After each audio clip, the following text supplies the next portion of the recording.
He drove at least 10 blocks south, mowing down pedestrians before finally slamming into a school bus on Chambers Street, not far from the World Trade Center. The man got out of the truck. Law enforcement officials say he yelled Allahu Akbar and was holding a paintball gun and a pellet gun. That's when police shot him and took him into custody. The investigation is just hours old, but here's what we know about the suspect so far. NBC has confirmed he is 29-year-old Saifullah Saipov. He came to the United States from Uzbekistan in 2010. He had been living in New Jersey. Saipov has so far refused to answer any questions from his hospital bed. For more, we turn to NBC News correspondent Ron Allen, who's down at Lower Manhattan. He's been there since this news broke earlier today. He's at the scene of today's attacks. Ron, what has happened since you've been there? Well, Ali, the police are still combing this nearly mile-long crime scene, trying to learn everything they can about what happened. And of course, they're also trying to learn everything they can about the suspect and what motivated him, whether he might have had help. And of course, they're trying to take what they can from this. They're still asking the public for any video, any pictures that they have of this, so that they can do everything possible to try and prevent something like this from happening again. Remember, this is happening at 3 o'clock in the afternoon in a very densely populated area of the city. There are 2 elementary schools, there's a high school nearby, there's a commercial area, there are tourists around. It's just teeming with people. It's amazing that there were not more people killed or injured in all this. Here's how an eyewitness described what he saw. I look down and I see a truck going down towards Chambers Street, and I'm saying, what's going on? So as I go down more, I see he's in the bike lane, clearly in the bike lane. And I see, when I go down, I see 2 gentlemen laying right there in the bike lane with tire marks across their body, and you could tell that they're not here no more. Just an awful scene to see. There were 8 people killed, and at last count, about a dozen who were injured, some still at the hospital. Unclear what the extent of their injuries are. Tonight in the city, there's been a very heavy police presence, particularly at events, Halloween events all across town, especially a huge gathering in Greenwich Village, a traditional annual festival there. Police are telling people to get on with their lives. There are police everywhere. A common occurrence in New York City, but again, stepped up tonight because of concerns about some other attack following on. Nothing like that has happened, of course. But again, New Yorkers are trying to get on with their lives. Police investigating every inch of this crime scene.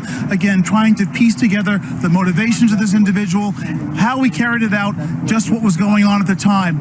The bike path runs along West Street. It's essentially an urban highway. There's some areas that are protected with guardrails to protect bikers from traffic. There are some areas in this part of the city that are also protected against terrorist attacks. We're not far from the World Trade Center. It's just a couple of blocks away.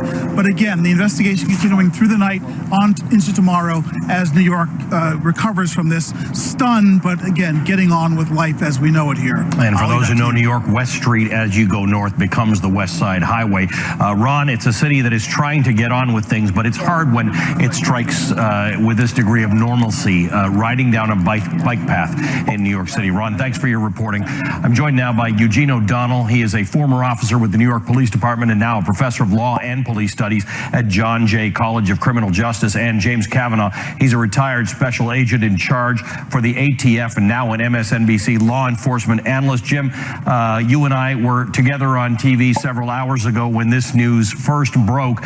One of the interesting things that New Yorkers wonder about is we talk about these soft targets. We look at the examples over the last year and a half of vehicle attacks across Europe, and we wonder whether or not these soft targets can be hardened. Is there a way to keep people who will kill others with a truck and a knife away from pedestrians and cyclists?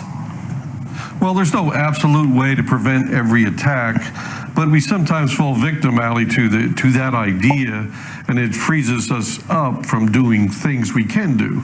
If you look at the attacks that were in Nice, on the Promenade, Brussels, even on London Bridge, those pedestrian walls have now all been fortified with bollards and blocking mechanisms so vehicles can't do that again.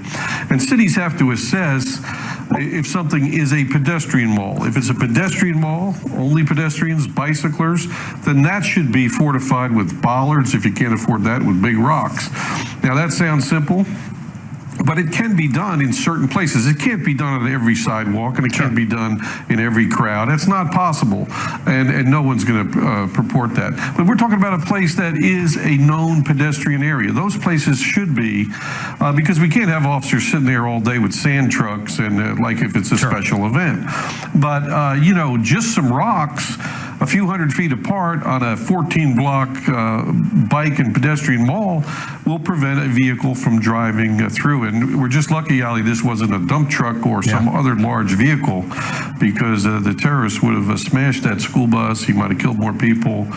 It's horrible for those 8 families and all the New Yorkers. You know, we're all New Yorkers tonight. That's the truck we're looking at. Gene, we're here in Rockefeller Center. It's like that. It's a pedestrian area that has bollards up there. You can't drive a truck through it.